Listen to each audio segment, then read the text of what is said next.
Bonsoir à tous, bienvenue dans Buonasera Calcio. Ce soir, on va encore passer 30 minutes ensemble pour aborder l'actualité du football européen, ça fait plaisir. En plus, quelle actualité. Bonsoir au JCRM, bonsoir à tous sauf à Longoria. T'es un petit peu colère contre Pablo. Bref, quoi qu'il arrive, on va quand même discuter un petit peu football et un petit peu Ligue 1, en l'occurrence au JCRM quand même. Donc voilà, ce soir j'ai appelé l'émission Chelsea is back, Derby fad et première pour l'OL, pardon, pas pour l'OM, heureusement pour eux d'ailleurs. Donc voilà, on a donc 3 points. On va commencer par Chelsea City, qui était probablement, en tous les cas pour moi, le meilleur match de la saison depuis le début de saison. Ensuite, j'ai envie de parler un petit peu de Liga et de Serie A, et on va regarder ça par le prisme des derbys qu'il y a eu en Liga et en Serie A, parce qu'en Liga et en Serie A, il y avait les 2 derbys les plus chauds de chaque championnat, donc le derby de Séville et puis le derby de Rome. Les deux étaient pas assez quelconques.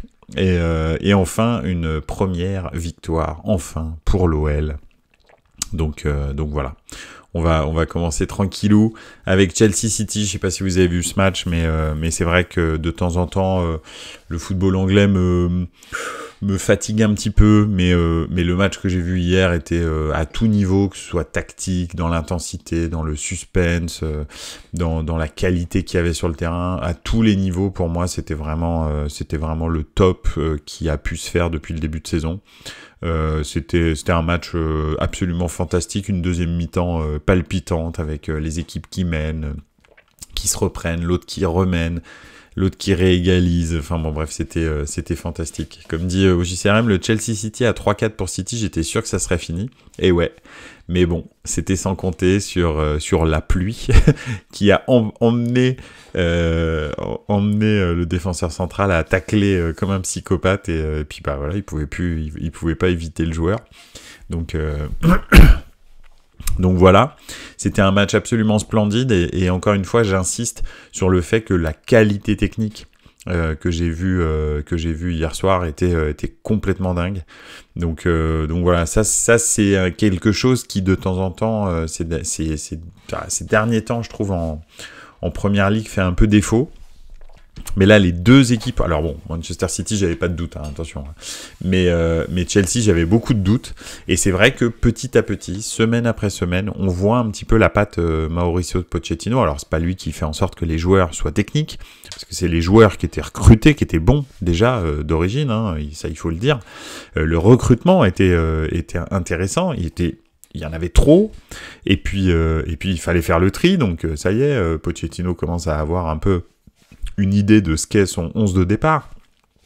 Et puis effectivement, en revanche, il fallait aussi leur donner une ligne directrice. Il fallait qu'ils sachent quoi faire avec le ballon. Et Chelsea, très clairement, c'est une équipe de contre. Là, au moins, ils savent ce qu'ils font. Bon, c'est un peu comme le Tottenham de Pochettino, hein, d'ailleurs. Hein, c'était un peu ça. Hein, c'était pas du tout une équipe qui aime avoir la balle. Donc, des équipes comme Manchester City en phase 2, c'est génial, parce que donc ils récupèrent les ballons au moment où ils peuvent, et ensuite ils arrivent à vraiment se projeter très très rapidement, d'ailleurs par le biais essentiellement d'un Sterling qui a été absolument électrique hier soir. Toutes ses prises de balles, c'était vraiment très très bon. Autant Sterling de temps en temps je le trouve vraiment très très chiant, autant hier soir il a été bon quasi tout le temps. Il aurait dû d'ailleurs faire gagner Chelsea sur la passe sur Malo Gusto, que Malo Gusto ne met pas. Mais en même temps, si on reprend toutes les occasions qu'il y a eu dans ce match, en plus des 8 buts, en fait, on sait pas, si tout le monde les avait marqués, il y aurait peut-être 19-18, donc je peux pas vous dire exactement. Mais c'est vrai que la frappe de Malo Gusto, au moment où elle est faite, à l'endroit où il est, etc., tu te dis quand même, ça, faut la cadrer, quoi. Après, bon, c'est pas un attaquant, mais quand même. Au JCRM qui dit Caicedo, Enzo au milieu, je vois aucune complémentarité. C'est bien beau de se croire à Football Manager, mais ça n'importe rien. Enzo est fort, mais Caicedo, pas top. Ouais, Caicedo, je pense que c'est clairement le type de joueur qui fait une saison un peu un peu surcoté, hein, où il est en surchauffe, et puis finalement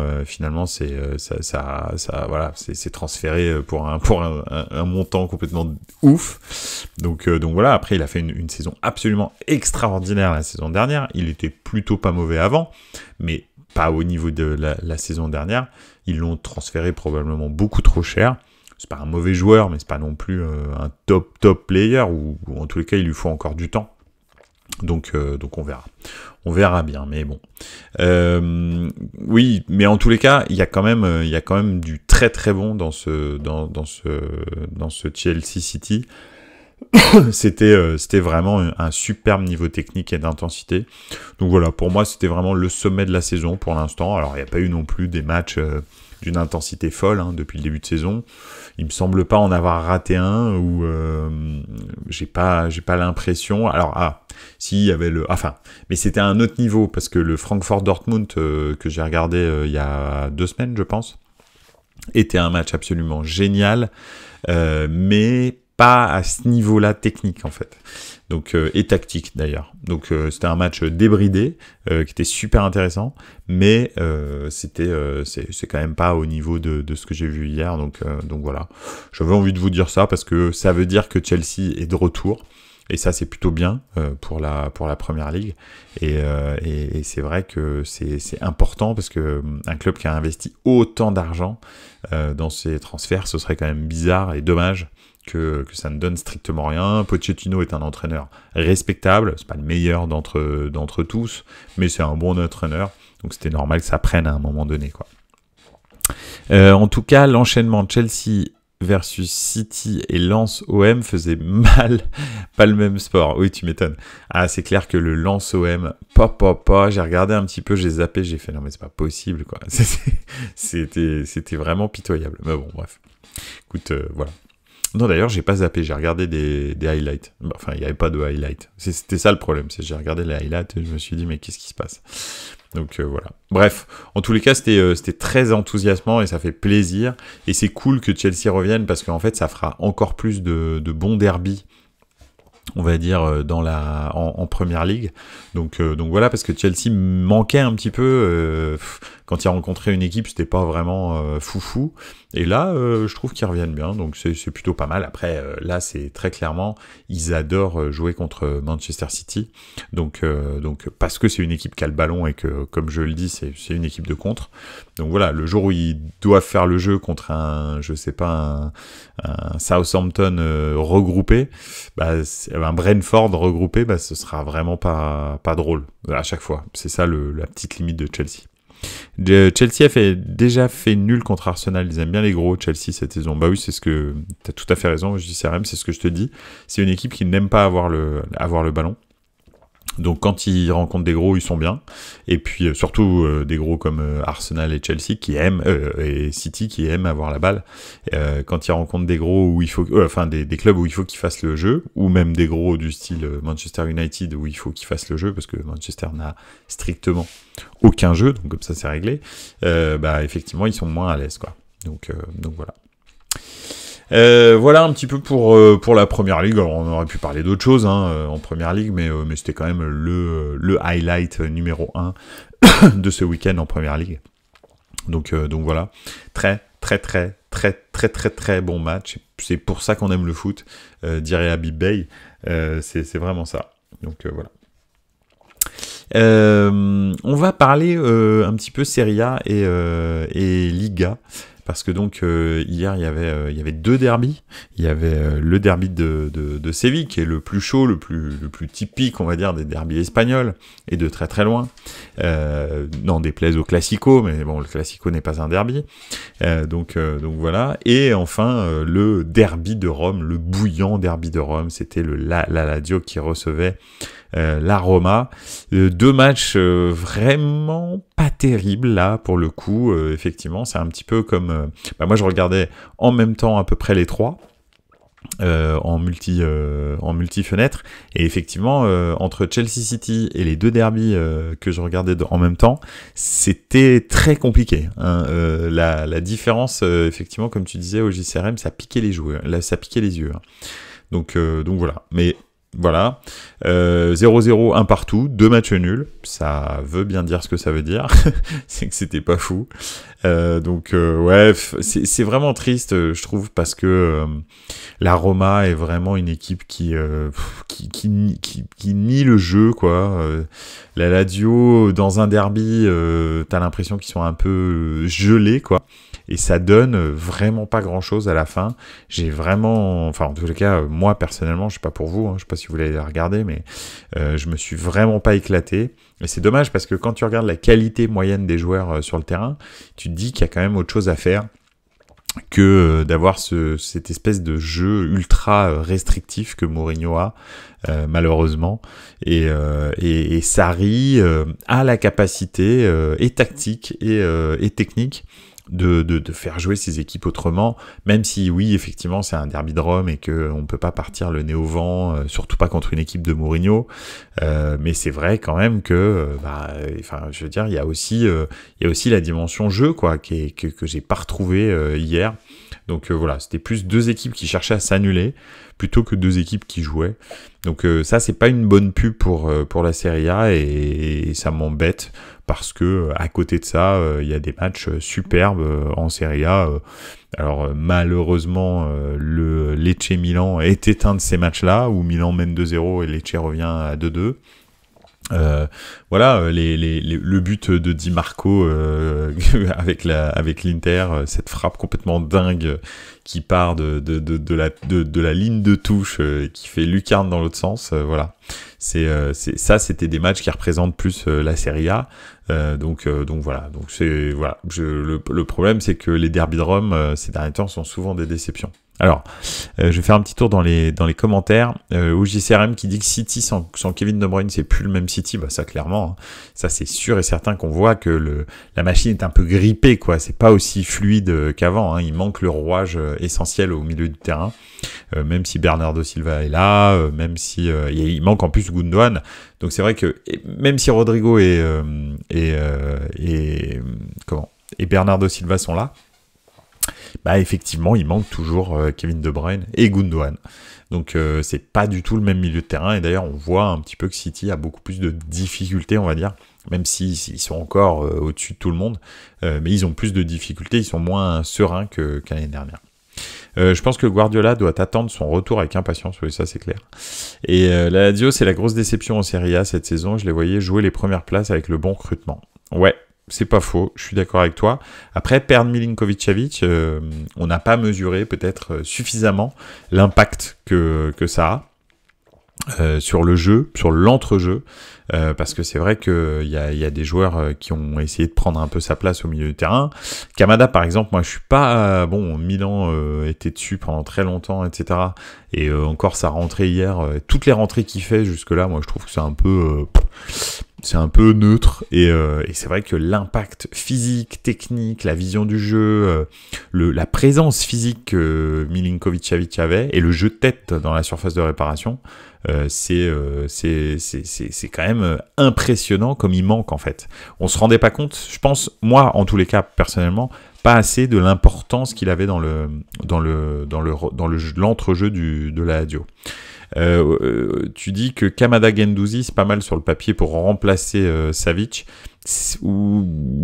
Kamada c'est pas mal. Bon, Guendouzi, j'ai un vrai problème avec lui, mais je trouve que bref, c'est pas mauvais, on peut pas dire ça, mais c'est pas un top player, quoi. Je veux dire, c'est pas superbe Guendouzi, mais Kamada, je m'attendais à mieux.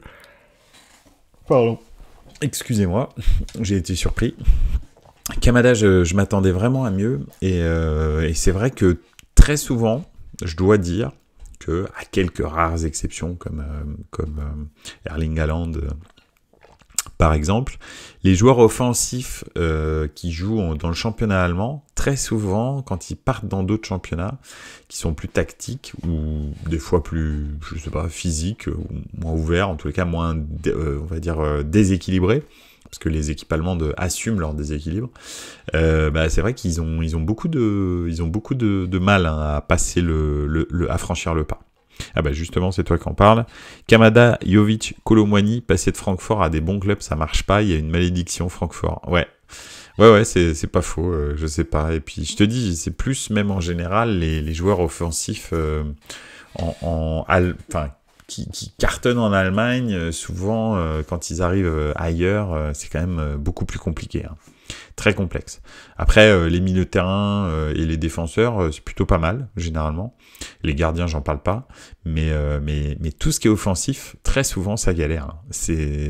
Voilà. Ils tirent vraiment leur épingle du jeu devant, en Bundesliga. Mais alors, quand ils sortent, très complexe. Bon, écoute, on verra. Peut-être qu'avec le temps, ça me fera mentir. On parlait de Diaby, par exemple. Diaby, bon, super bon avec le Bayer Leverkusen, bah là, pas terrible depuis qu'il est arrivé en Angleterre, par exemple. Donc voilà, des trucs comme ça. Bon, pour l'instant, Nkunku, on sait pas, on verra bien. Mais tu vois, par exemple, enfin, je sais pas, la facilité dont Xavi Simons et Openda se sont intégrés au jeu offensif de Leipzig, c'est génial. Je le louais la semaine dernière. Mais en même temps, très compliqué de savoir si c'est parce que c'est le championnat allemand ou si c'est parce que vraiment ils ont un super gros niveau. Je sais pas. Il y a que Lewandowski qui arrive. Oui, mais voilà, mais c'est ça. Il y a deux exceptions, on va dire. Hein. C'est Lewandowski, Haaland, parce que ce sont des joueurs hors normes, très clairement. C'est pas du tout des joueurs. Enfin, c'est pas voilà. Tu peux pas les comparer. Je sais pas, par exemple, on parlait de Guirassy en ce moment. Guirassy en ce moment, bon bah voilà, il flambe tout. Est-ce que si tu le sors de la Bundesliga, ça va rester comme ça? Je suis pas sûr. Nkunku, c'est pareil, j'ai hâte de voir à Chelsea. Je veux vraiment voir, enfin en Angleterre, peu importe, à Chelsea, mais en Angleterre pour voir ce que ça donne, parce qu'il était très très très fort quand même à Leipzig. Donc voilà, je sais pas, on verra. Enfin voilà, en tous les cas, deux derbys tristounets, le derby de Séville aussi, franchement, très très compliqué, hein, je sais pas, enfin c'est vraiment pas terrible. Donc voilà, et le championnat espagnol de plus en plus, excepté la Real Sociedad, qui m'enthousiasme. J'ai beaucoup de mal à m'éclater à regarder le championnat espagnol, je dois vous le dire. Là, alors c'est vrai qu'il y a eu Real Valence, hein, où Valence a pris une correction de compétition internationale, mais c'est pas foufou quoi, à part ça. Hein. À part le Real, parce que même le Barça c'est quand même poussif. Hein. Franchement, c'est pas génial leur match. Alors j'ai pas vu en revanche celui d'hier, donc celui de ce week-end plus exactement. Donc je veux pas juger de ce que je n'ai pas vu. Ils ont fait combien le Barça hier? C'était quoi? Alors le Barça Barça a gagné 2-1 contre Alaves. Bon, 2 buts de Lewandowski dont un sur penalty. Ils sont menés en plus à la première minute par Alaves. Bon, j'ai pas l'impression qu'ils aient fait un match de ouf. Ça a pas l'air, mais bon.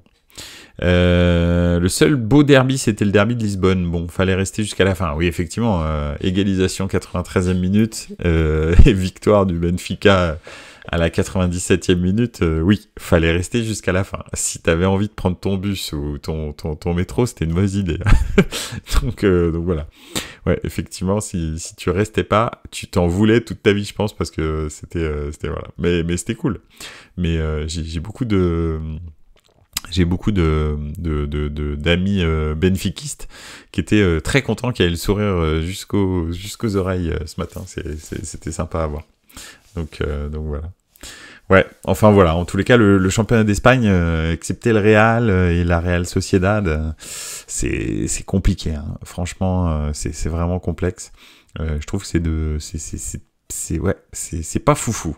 Le jeu est lent, les joueurs sont plutôt techniques, mais il y a très très peu de buts marqués, c'est très tactique. Enfin, ça me fait penser au football italien des années 2010.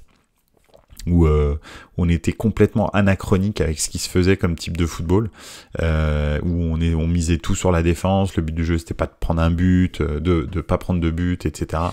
Et en fait on était complètement anachronique avec ce qui se faisait dans le football moderne, quoi. C'est-à-dire un jeu de possession protagoniste, etc. Pas du tout défensif, ou plus exactement tu défendais mais avec la balle. Donc voilà, donc c'était compliqué. Donc voilà. T'as très peu de stars en Liga, ouais, effectivement. Non, c'est vrai que t'as très peu de stars qui viennent jouer en Liga pour des questions économiques, hein, essentiellement. Hein.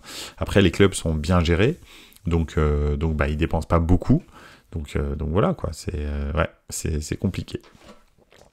Moi qui ai connu le Barça, les Rivaldo, Stoichkov, Hadji, Figo, quand tu regardes le Barça de maintenant, ça fait peur. Ouais, effectivement. Encore, t'as pas connu celui d'avant, toi peut-être, mais le Laudrup, Koeman, Romario, Stoichkov, c'était quelque chose. Hein. Sergi, Amor, Guardiola, etc.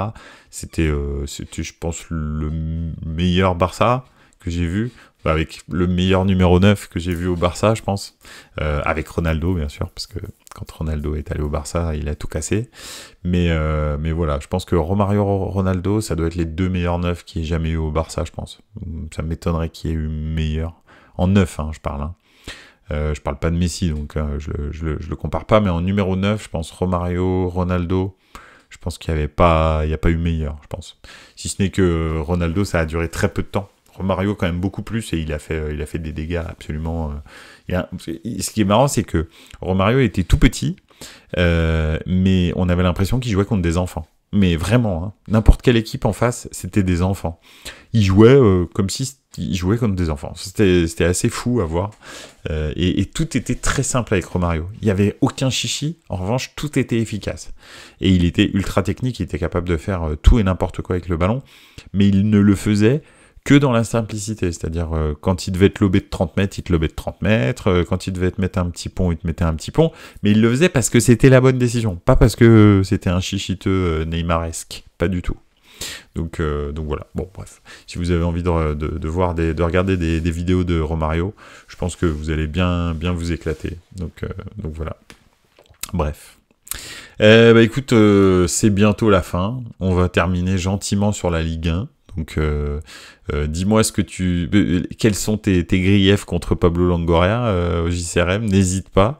En attendant, on va parler de la première victoire de l'OL, qui, disons, qu'est-ce qu'elle a mis du temps à arriver, celle-là. C'est quand même complètement dingue qu'un club comme l'OL, en fait, attende la 12e journée pour faire une victoire déjà, et que au bout de la 12e journée, Lyon est 7 points. 7 points. Non mais je veux dire, c'est l'espace. Je sais même pas comment il y a des gens encore qui se disent qu'ils peuvent s'en sortir. Enfin honnêtement, je sais pas, mais je sais pas comment ils vont faire. Mais 7 points au bout de 12 journées, honnêtement, s'ils s'en sortent, chapeau, hein, parce que là, c'est même plus mal barré. C'est incroyable de faire moins d'un point par match, en fait. C'est fou. Donc voilà. Il y a de la qualité quand même à Lyon. Ouais, mais ils sont esquintés, les mecs. Franchement, je pense que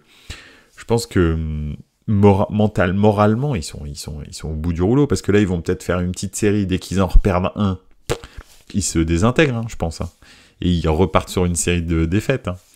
Donc je sais pas, en tous les cas, je leur souhaite, un club comme Lyon, personnellement, pour la Ligue 1, j'espère qu'il restera en Ligue 1, hein, parce que ce serait dramatique. On a déjà perdu beaucoup de grands clubs comme Bordeaux, Saint-Étienne, etc. Donc la Ligue 1 pâtit de ça aussi.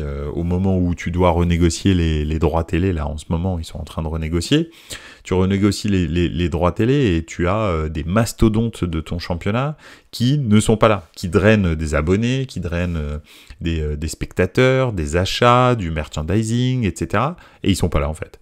Saint-Étienne, Bordeaux, Lyon, etc. Et c'est pas là. Et il y en a d'autres en plus en Ligue 2. Donc voilà, c'est pas une super nouvelle, je trouve, pour le championnat de France.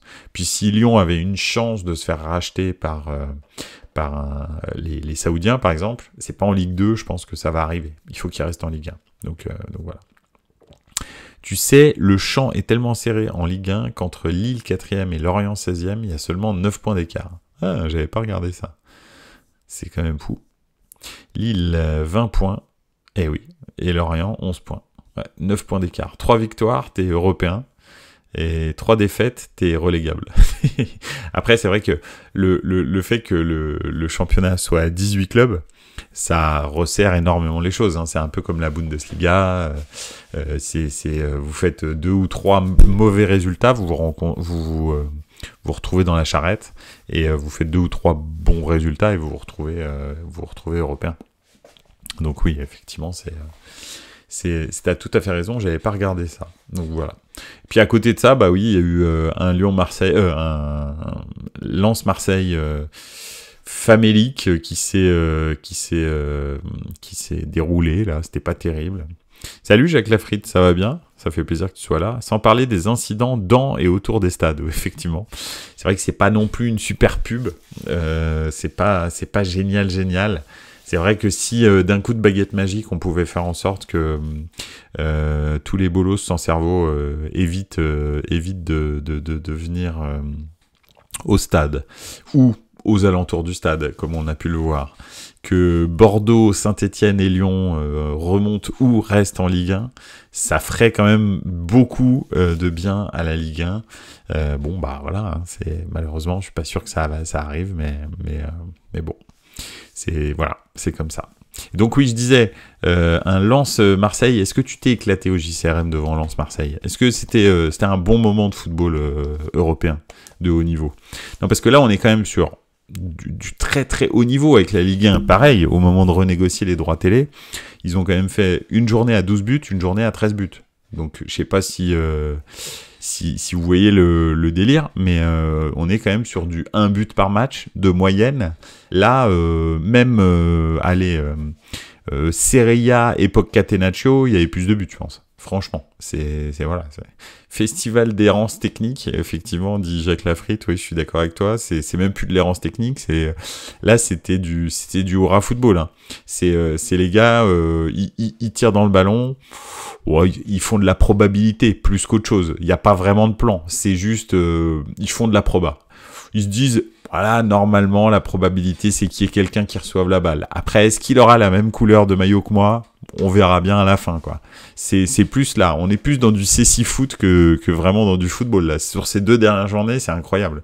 Le niveau du match de Nice, par exemple, qui est premier du championnat, tu te dis bon là c'est quand même horrible. Enfin, il faut quand même se le dire, quoi. C'est horrible. Heureusement qu'il y avait Mbappé ce week-end, et encore, hein, le match n'était pas non plus extraordinaire, mais Mbappé au moins a un petit peu égayé l'histoire. Donc voilà, avec un triplé, c'est sympa. Paf. Merci, c'est gentil d'être venu. Puis Reims, c'est quand même une équipe qui joue au football, donc c'est quand même un peu mieux. Mais elles sont pas beaucoup. Hein. Elles sont vraiment pas beaucoup. Lens-Marseille, en théorie, c'est la Ligue des Champions. Oui, c'est ça. Voilà. C'est le niveau Ligue des Champions. C'est ça, donc c'est compliqué, quoi. Quand tu vois 2 clubs comme ça qui se rencontrent, et c'est le niveau Ligue des Champions, c'est chaud. Heureusement que j'étais sur un stream Twitch, sinon je dormais. Et bah écoute, tant mieux que Twitch t'es réveillé, parce qu'effectivement c'est compliqué. Enfin voilà, bon, en tous les cas, la Ligue 1, je trouve, est dans une mauvaise passe, et tout arrive au moment où ça devrait pas arriver, parce que c'est maintenant que tu négocies les droits télé.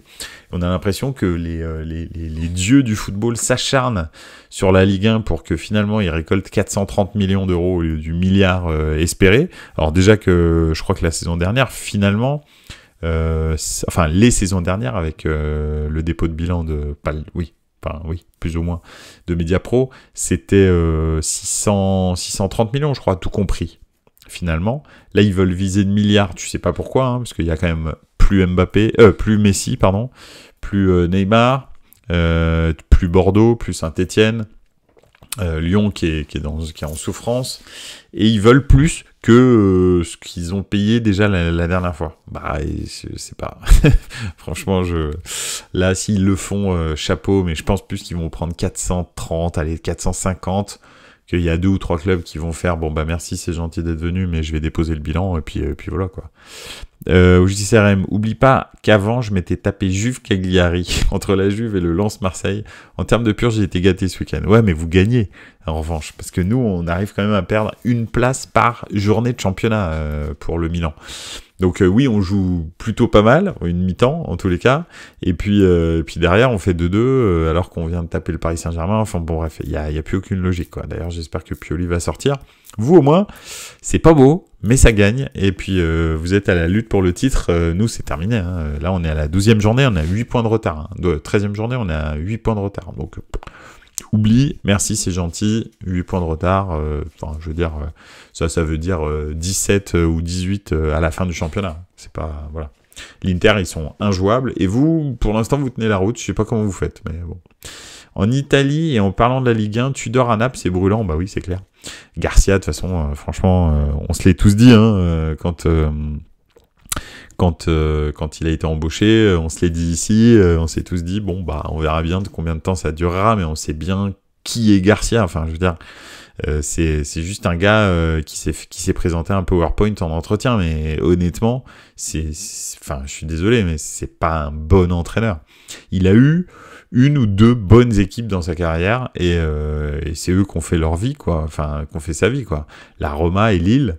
Voilà, après Marseille, bah ça a vivoté, Lyon ça a vivoté, il a eu des coups de bol des fois un petit peu bizarres, aller en finale de Ligue Europa et aller en demi-finale de Champions, mais c'était vraiment enfin, t'as l'impression que c'était un hasard total, quoi, parce que c'était pas lui qui faisait vivre les groupes, il y avait pas de fond de jeu, enfin bref, c'était assez bizarre, mais bon, bref.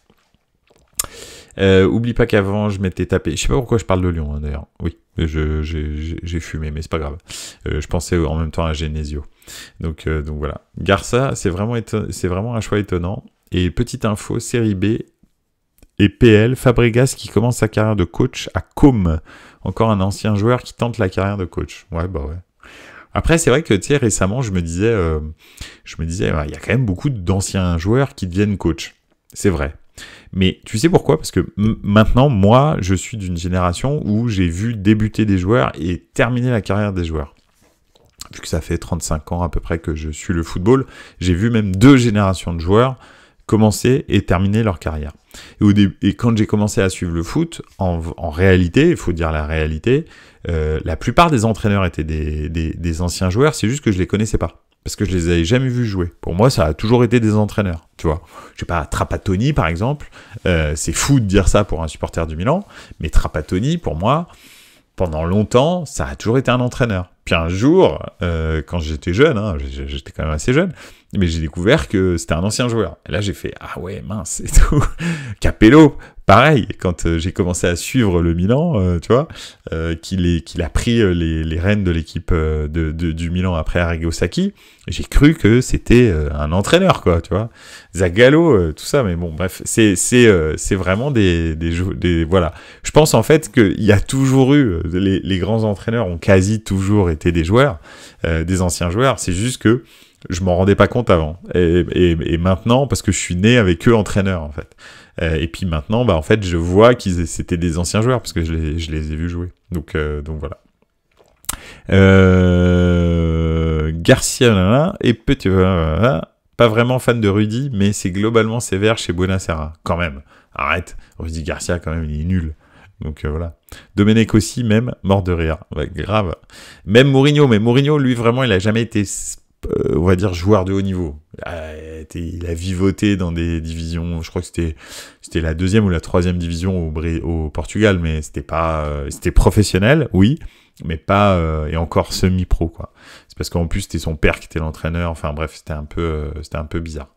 Mais oui, il a connu quand même le foot, et puis son papa était entraîneur, je crois. Donc voilà. Donc c'était aussi, il a été intégré dans le foot comme ça, un petit peu particulièrement. Mais voilà. Zagallo, bien sûr, Jacques Lafritte. Non, mais franchement, Rudy, c'est quand même pas terrible. Je veux dire, tu vois, on l'encense pour ce qu'il a fait à la Roma, par exemple. Mais tu demandes à De Rossi et à Totti ce qu'ils pensent de Garcia. Mais les deux te disent c'est une pompe à vélo, il sert à rien. Et les gens étaient un petit peu, on va dire, impressionnés par le niveau de jeu de la Roma, parce que quand au milieu du terrain, t'as De Rossi et Totti qui sont encore en pleine bourre, Mais en fait, t'as pas de système de jeu à mettre en place, en fait. Des Rossi Totti, ils font tourner la baraque, en fait, tu vois. Donc, je sais pas, c'est un peu... je sais pas. Je suis circonspect sur le réel niveau de Rudy Garcia. En tous les cas, je sais que ça n'est jamais à long terme et que souvent, les joueurs ont énormément de ressentiment vis-à-vis de Rudy Garcia. Donc, voilà. Un mot quand même sur la nouvelle pépite française sélectionnée. Non, logique, non. Ça fait beaucoup de débats en France vu son âge. Ouais, franchement, honnêtement, Warren Zaïre-Emery a largement sa place en équipe de France sur le banc, hein, très clairement, pas titulaire, mais sur le banc. Et c'est vrai que voilà, c'est pas non plus, enfin. Bon, voilà, il a 17 ans, c'est vrai que c'est tôt pour être appelé en équipe de France, mais bon, il était déjà en équipe de jeunes, hein, donc voilà, il était déjà en équipe espoir, je crois aussi, donc il était même capitaine, il me semble, donc voilà, donc il a déjà fait un petit peu ses armes dans les niveaux inférieurs, donc c'est très bien qu'il vienne un peu prendre la température du bain avec les grands, c'est cool. Maintenant, faut rien attendre de lui, il a 17 ans, faut strictement rien attendre de lui, faut juste lui dire regarde comment ça marche parce qu'un jour tu seras le taulier, voilà, c'est tout. Et puis voilà, puis lui donner 2-3 ans de voilà, tu viens pas, oh t'es bon, tu viens, juste pour qu'il se familiarise un peu, et puis un jour ce sera le taulier, et puis on n'aura plus de problème. Donc voilà. Demande à moi, Strootman 500 000 € quand t'as mis 3 ans à s'en débarrasser, merci Rudy. Ah oui, non mais sur les recrutements, il est vraiment nul. Ça, il n'y a pas de doute, et puis surtout, il fonctionne qu'avec son agent. C'est son agent qui fait toujours les recrutements, donc c'est compliqué. Il est pas, enfin apparemment il y a là un petit peu de compromission. Oui, sans parler de Rudy, ça taille bien ici. Ah oui, bien sûr, mais bien sûr, mais on est là pour ça. Si on taille pas, ça sert à rien. Donc voilà. Non, c'est clair. Bref, en tous les cas, voilà un petit peu pour la Ligue 1. On a fait un petit peu le tour de la Ligue 1. Enfin, le tour, vite, rapidement. Mais l'OL a pris sa première victoire. Est-ce que ce sera l'aube d'une nouvelle ère à l'OL ? Bah écoute, franchement, je le souhaite sincèrement pour la Ligue 1. Sans transition, bonsoir. Salut Otonujo, comment tu vas ? Il est jamais trop tard pour arriver. Et là, c'est pas trop tard parce qu'on est encore là. Pas de championnat ce week-end, France-Gibraltar. Oui, absolument. Donc 12 jours de néant footballistique. Ça va être génial. Donc voilà, je suis un petit peu... voilà. L'équipe d'Italie joue très très gros là pendant ces 12 jours. Donc voilà, c'est sympa. Enfin c'est sympa. Non, je vais me faire chier pendant 12 jours pour vous dire la vérité, mais bon, c'est comme ça arrive, et c'est pas grave, ce sera pour encore mieux me délecter de football. D'ailleurs, petite information pour la semaine prochaine, bien sûr il y aura un Buonasera Calcio, mais il aura lieu jeudi prochain, donc pas jeudi dans 3 jours, mais jeudi d'après. Pourquoi ? Parce que lundi, malheureusement, je suis dans un endroit où je ne peux pas faire Buonasera Calcio, donc on se retrouvera dans 10 jours jeudi prochain, avec un sujet... Je sais pas encore, parce que forcément ce sera pas le football international, mais on trouvera un sujet. Si jamais vous voulez que j'aborde un sujet en particulier, n'oubliez pas de me joindre sur Twitter ou sur Instagram pour me demander d'aborder un sujet en particulier. Pourquoi pas ? Avec grand plaisir, je le partagerai, je le préparerai. Et puis voilà. En attendant, je vous souhaite une excellente soirée. Je vous remercie encore d'avoir été présent ce soir dans les commentaires et en live sur Twitch. N'oubliez pas que vous pouvez retrouver Buonasera Calcio sur YouTube, bien sûr, sur la chaîne YouTube de Buonasera Calcio, mais aussi sur toutes les plateformes de streaming, en particulier Apple Podcast. Et sur tous ces supports, n'hésitez pas à noter Buonasera Calcio si ça vous fait plaisir et à le partager aux gens qui aiment le foot autour de vous. Voilà. En attendant, ça a été encore un plaisir de passer du temps avec vous. Je vous embrasse très fort. On se retrouve dans 10 jours et n'oubliez pas, ciao les gars, ciao ciao.